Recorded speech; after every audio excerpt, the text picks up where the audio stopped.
Құндылыққа адам өміріндегі ең қымбат, ең асыл, ең қажетті жанды жансыз нәрсенің барлығы жатады деп ойлаймын. Адамның өміріне мән беретін негізгі құндылықтардың бірі ұлттық құндылықтар. Олар тегімізді, шежіремізді білуге, тіліміз бен дінімізді қастерлеуге, салт санамызды, әдет-ғұрпымызды танытатын қасиетті құндылықтар тізбегі деп ойлаймын.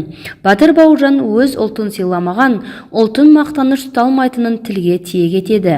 Ал халықтан алығы, тегін білмеген тексіз, жеті атасын білмеген жетесіз, жетім деп ұрпағына аманат етіпті. Осы пікірлердің астарында ұлттық құндылықтар дәріптейтін терең мағына жатыр. Командирлерім барлығын таласып алып кетті.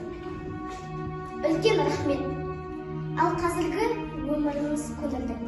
Қолымда алғы шепте пулеметім жаудан буда. Түнде мөлте дүрек дерт көз ілмейміз, ал күндіз тынығамыз. Қымбатты мама, қолым қалт еткенде осындай сәтті пайдаланып өзіңізге хат жазып отырмын. Мама, бүгін сәл тынығайын деп жатып едім.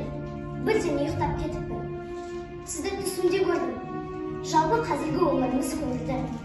Фашистермен қару түрінде келіссөз жүргізіп жатырмыз. Жеңіспен келгенімізде айтатын нәрсе көп-ақ. Қолымнан қысып, құшақтап сүйдім. Менің майдандас жауынгерлерім сәлем айтып жатыр. Қымбатты мама, егер мен қаза болсам, ол отан үшін, әкем үшін, және сіз үшін.